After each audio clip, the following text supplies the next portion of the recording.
Kembali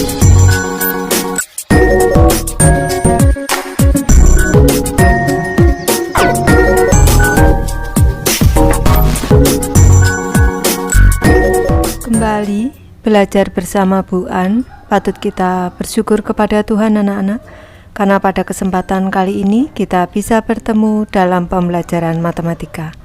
Materi ini untuk anak-anak ibu yang kelas 7, bab 2 bilangan rasional. Kita akan belajar pengertian bilangan rasional, ada di halaman 39 sampai dengan 43. Baik, ibu langsung membahas. Baik, kita cermati bagan materinya anak-anak, bilangan rasional. Yang pertama, di antara dua bilangan bulat. Kita akan belajar mengidentifikasi bilangan yang termasuk bilangan rasional. Selanjutnya, menyatakan bilangan rasional dalam bentuk pecahan dan desimal.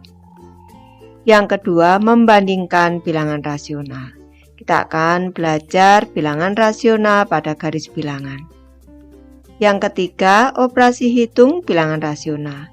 Kita akan memberikan estimasi hasil operasi hitung. Kita akan belajar operasi hitung penjumlahan dan pengurangan, dan juga operasi perkalian dan pembagian. Ayo mengingat kembali. Pada bab sebelumnya, kalian sudah mempelajari beberapa jenis bilangan seperti tercantum dalam tabel berikut. Jenis bilangan yang pertama adalah bilangan asli dimulai dari 1, 2, 3, dan seterusnya. Selanjutnya, kalau bilangan cacah dimulai dari 0, 1, 2, 3, dan seterusnya. Sedangkan untuk bilangan bulat ini dan seterusnya, negatif 3, negatif 2, negatif 1, 0, 1, 2, 3, dan seterusnya. Perhatikan tabel di atas, apakah kalian dapat melihat hubungan jenis bilangan yang satu dengan jenis bilangan yang lain? Terlihat bahwa bilangan asli adalah bagian dari bilangan cacah. Kita cermati pada diagram Venn-nya anak-anak, bilangan asli merupakan bagian dari bilangan cacah. Dan bilangan cacah merupakan bagian dari bilangan bulat. Di bawah ini adalah ilustrasinya dalam diagram Venn.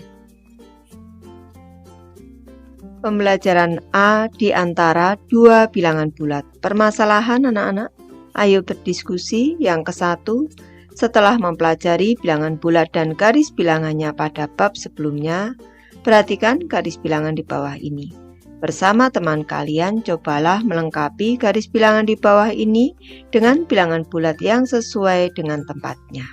Baik, di sini ada 0, di sini positif 5, yang kiri negatif 5. Berarti di sini angka 1, 2, 3, 4. Selanjutnya yang di sebelah kiri 0 berarti negatif 1, negatif 2, negatif 3, negatif 4. Di sini negatif 5. Yang kedua, perhatikan garis bilangan di bawah ini. Di sini 0 anak-anak. Di sini 1, di sini 2. Ini di sini negatif 1. Ini kita isi nanti segitiga dan juga perseginya. Mintalah teman kalian menyebutkan bilangan yang mungkin untuk mengisi bagian segitiga dan persegi pada garis bilangan di atas beserta alasannya. Baik, kita cermati di sini antara 0 dan negatif 1. Kalau di sini ini tengah-tengahnya anak-anak. Nih, tengah-tengahnya di sini. Ini kita beri garis lagi. Di sini 1, ini 1, di sini 2. Ini berarti negatif 0,1, negatif 0,2 ini bagi lagi anak-anak. Nih. Seperti ini. Berarti ini 5, di sini 5. Panjangkan. Berarti di sini negatif 0,5, negatif 0,1, negatif 0,2, negatif 0,3. Negatif 0,4, negatif 0,5, selanjutnya di sini negatif 1. Berarti untuk segitiga ini sama dengan negatif 0,3 anak-anak. Ini nanti anak-anak bisa meneliti kembali. Selanjutnya yang untuk persegi di antara 1 dan 2. Ini di antara 1 dan 2 anak-anak. Ini kalau tengah-tengahnya di sini. Ini 1, di sini 1, 2, 3, berarti 4, 5. 1, 2, 3, 4, 5. Berarti ini tengah-tengahnya di sini ini 1,5, berarti di sini 1,4 anak-anak nih. Berarti untuk persegi nih kita isi dengan 1,4. Nanti anak-anak bisa meneliti kembali. Di antara 0 dan negatif 1, di sini negatif 0,3 untuk segitiga, dan di antara 1 dan 2 ada 1,4 persegi di sini untuk mengisi persegi. Yang ketiga anak-anak, termometer adalah alat yang digunakan untuk mengukur temperatur. Perhatikan dua gambar termometer di bawah ini. Kita cermati ada termometer A dan juga termometer B. Perlu Ibu beri tambahan penjelasan untuk termometer A ini adalah termometer suhu udara. Ini. Sedangkan yang sebelah kanan ini adalah termometer suhu badan.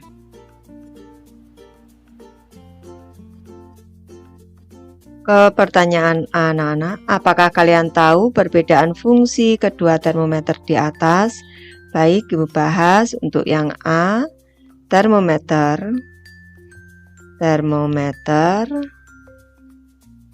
suhu udara berfungsi untuk mengukur suhu ruangan. Nih, sedangkan termometer suhu badan berfungsi untuk mengukur suhu badan. Lanjut yang B. Perhatikan skala bilangan pada kedua termometer tersebut. Bagaimana perbedaannya? Untuk termometer A ini, ini skalanya ini ada yang di atas 0, ada yang di bawah 0. Sedangkan untuk termometer B dimulai dari 35 sampai dengan 42. Nih. Skala pada termometer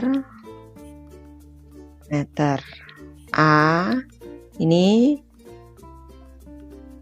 dimulai dari ada yang di atas 0 dan juga di bawah 0. Ini merupakan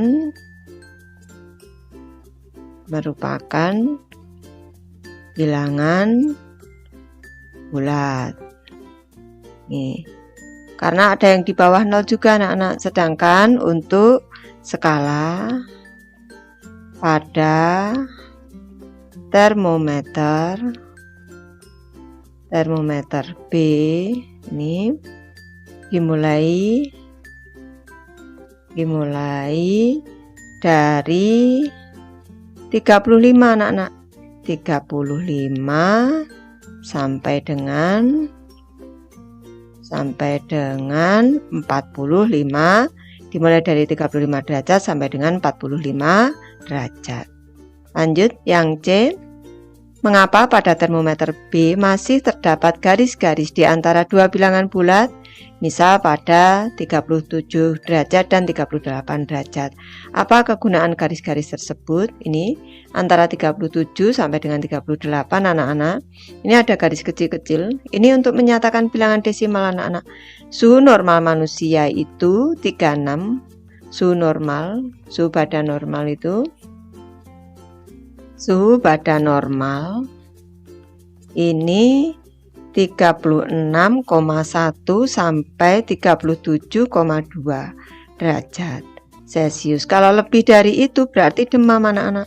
Berarti di sini ini untuk menyatakan bilangan desimal anak-anak, garis kecil-kecil ini. Garis-garis ini kegunaan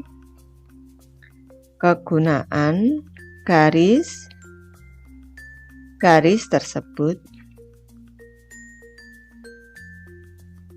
adalah untuk menyatakan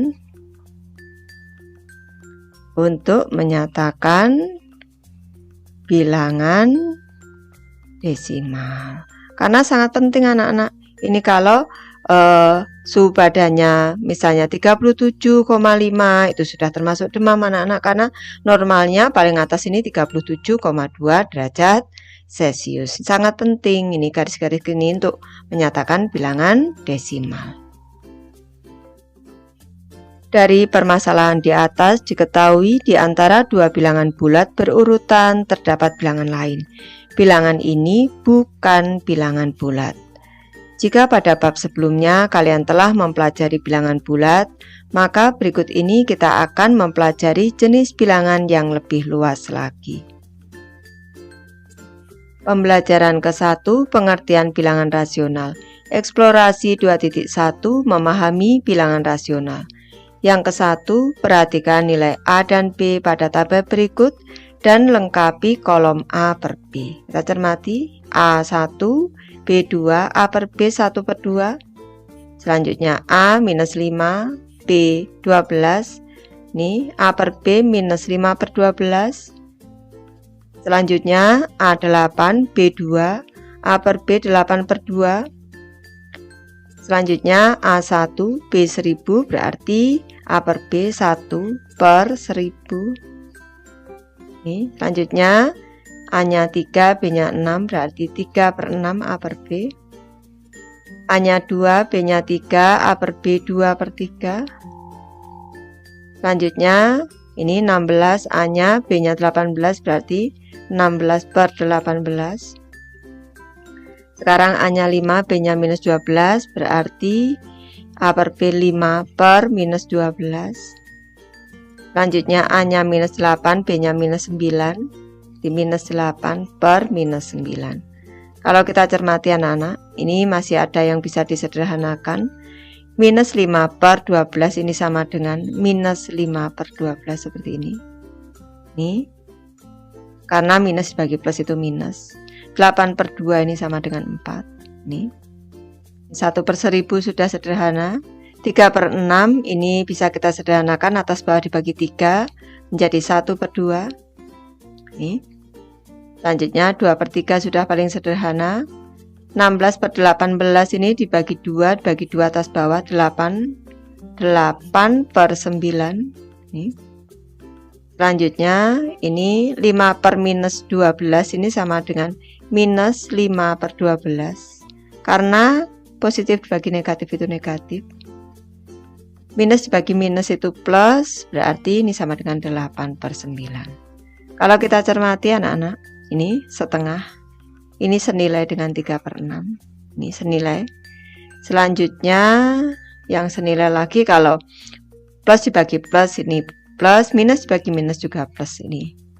Ini juga kita cermati minus 5/12 ini sama dengan minus 5/12 seperti ini, sama dengan 5/-12 sama dengan minus 5/12.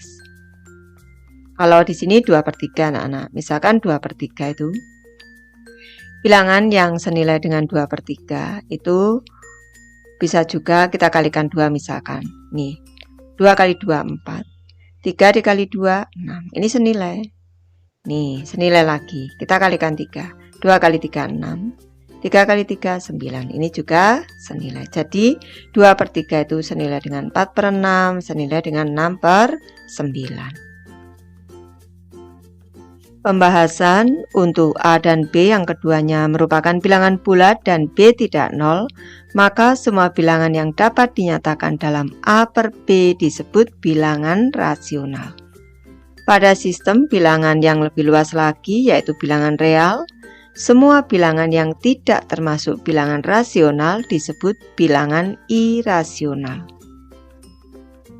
Ayo berpikir kritis anak-anak, mengapa pada bilangan rasional yang dinyatakan dalam A per B, nilai B tidak boleh 0? Baik, Ibu memberi pembahasan di bawah. Misalkan 12/2 sama dengan 6. Dapat dituliskan menjadi bentuk perkalian 12 sama dengan 2 dikali 6.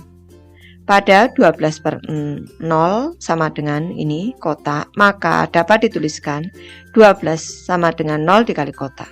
Hasil perkalian semua bilangan dengan 0 adalah 0, sehingga tidak ada nilai pada kotak yang memenuhi perkalian 12 sama dengan 0 dikali dengan kotak.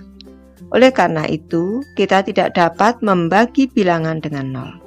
Hal ini mengakibatkan pada bilangan rasional nilai B tidak boleh 0. Baik, Ibu sudah selesai membahas materi ini. Terima kasih anak-anak sudah menonton.